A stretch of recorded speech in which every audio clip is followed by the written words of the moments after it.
अस्सलामुअलैकुम viewers, welcome back to my channel Mishal Khan official, जिसमें आज मैं आपको रेपिकॉर्ड टैबलेट 5 mg के बारे में रिव्यू दूंगी। ये टैबलेट बुनियादी तौर पे क्या होती है, क्या इसका इस्तेमाल होता है और बात करेंगे साइड इफ़ेक्ट्स के बारे में भी। लेकिन उससे पहले जो न्यू हैं चैनल पे, सबसे रिक्वेस्ट है वीडियो को लाइक शेयर और सब्सक्राइब करें, बेल के आइकन पे क्लिक करें ताकि हर नई आने वाली वीडियो का नोटिफिकेशन आपको मिलता रहे। Thank you so much. बात करते हैं रेपिकॉर्ड टैबलेट 5 mg के बारे में। ये तबरोज़ फार्मा की प्रोडक्शन होती है और इसके अंदर पाया जाने वाला जो इसका मेन इंग्रेडिएंट है वो प्रेडनिसोलोन है और ये एज अ टैबलेट इस्तेमाल में लाई जाती है। इसकी प्राइस 400 के आसपास है और ये एक स्टीरॉयड मेडिसिन के तौर पे इस्तेमाल की जाती है। स्टीरॉयड हार्मोन जो कुदरती तौर पर बॉडी के अंदर होता है, उसकी एक्टिविटी को आर्टिफिशियली बहाल करने के लिए प्रेडनिसोलोन को डिज़ाइन किया गया है, जो कि बहुत बेस्ट होता है इन कंडीशंस में जो कि इस वीडियो में बताई जाएंगी। ये इन्फ्लेमेटरी कंडीशन में भी यूज़ होता है, आर्थराइटिस में भी यूज़ होती है, उसके अलावा ल्यूपस वगैरह में भी इसका इस्तेमाल होता है। ये था इसका इंट्रोडक्शन। अब हम बात करते हैं इसकी वर्किंग और यूजेस के बारे में कि किस तरह से ये मेडिसन बेस्ट होती है।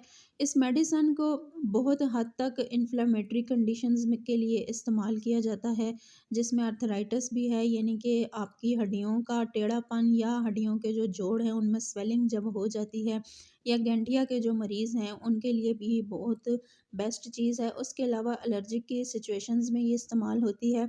अल्सरेटिव कोलाइटिस में, पसोरियासिस में, स्किन एलर्जीज़ में, लंग्स इन्फेक्शंस में, स्टमक इन्फेक्शन में, नर्वस सिस्टम में, ब्लड सेल्स में, उसके अलावा स्किन और आइज़ से रिलेटेड जो एलर्जीज़ हो जाती हैं उनके लिए ये बहुत हद तक वर्क करती है। ये जो कंजस्शन हो जाती है रगों के अंदर या जिस्म की में जो लंग्स के अंदर जो नालियाँ हैं उनमें बहुत ज़्यादा जो है वो कंजस्शन हो जाती है या उनके में तंगी आ जाती है, जिसकी वजह से सांस प्रॉपर नहीं लिया जा सकता, या दमे का जो मर्ज़ होता है उसमें ख़ासकर जो लंग्स हैं वो बहुत ज़्यादा वीक हुए होते हैं और जो उनकी रगें होती हैं वो उनमें बहुत ज़्यादा कंजस्शन आ जाती है, सांस प्रॉपर नहीं लिया जा सकता।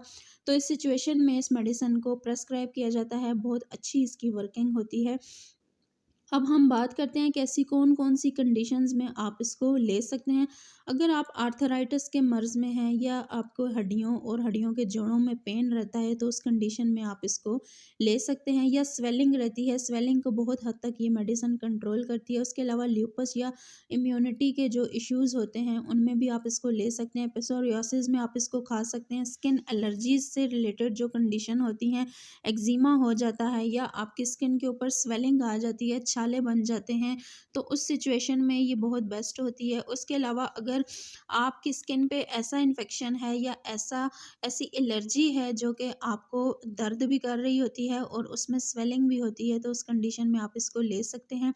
उसके अलावा आँखों की एलर्जी में आप इसका इस्तेमाल कर सकते हैं। आपकी आँखें जब बहुत ज़्यादा लाल पड़ जाती हैं या उनमें स्वेलिंग आ जाती है या आप देखने की सलाहियत नहीं रख पा रहे होते, तो उस सिचुएशन में भी आप इसको ले सकते हैं। उसके अलावा एंडोक्राइन डिसऑर्डर्स में आप इसका इस्तेमाल कर सकते हैं।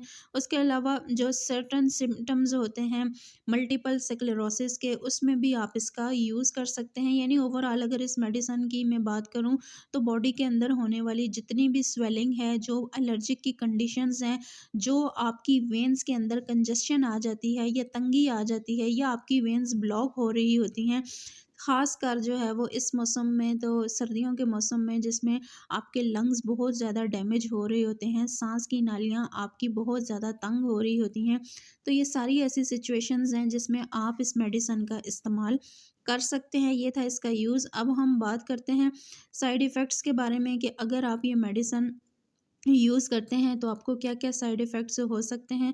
इसमें आपको हेडेक हो सकता है, यानी कि सर में दर्द हो सकता है, मसल्स पेन हो सकते हैं, आपके जो मसल्स हैं उनमें दर्द हो सकता है, स्टमक में डिस्कम्फ़र्ट हो सकती है, आपकी डाइजेशन थोड़ी बहुत मुतासिर हो सकती है, ग़नूदगी आ सकती है, आपको फ्लूइड रिटेंशन की कंडीशन हो सकती है, चेंजेज़ आ सकती है आपके मेंस्ट्रुअल साइकिल में, यानी माहवारी के अमल में जो है वो तब्दीली आ सकती है। ये थे इसके साइड इफ़ेक्ट्स। अब हम बात करते हैं कि कौन-सी कंडीशंस में नहीं यूज़ करना चाहिए। अगर फीमेल्स प्रेग्नेंट हैं या ब्रेस्ट फीड पे हैं, तो वो इसका इस्तेमाल करने से पहले लाज़िमन अपने फ़िज़िशियन से कंसल्ट करें। इसी तरह जो लोग एलर्जिक की सिचुएशन रखते हैं कॉर्टिकोस्टेरॉइड मेडिसिन से या जो अल्कोहल यूज़ हैं, तो वो भी इस मेडिसिन का इस्तेमाल करने से पहले अपने फ़िज़िशियन से लाज़िमन कंसल्ट कर लें। वीडियो पसंद आई हो तो चैनल को सब्सक्राइब करें। Thank you so much.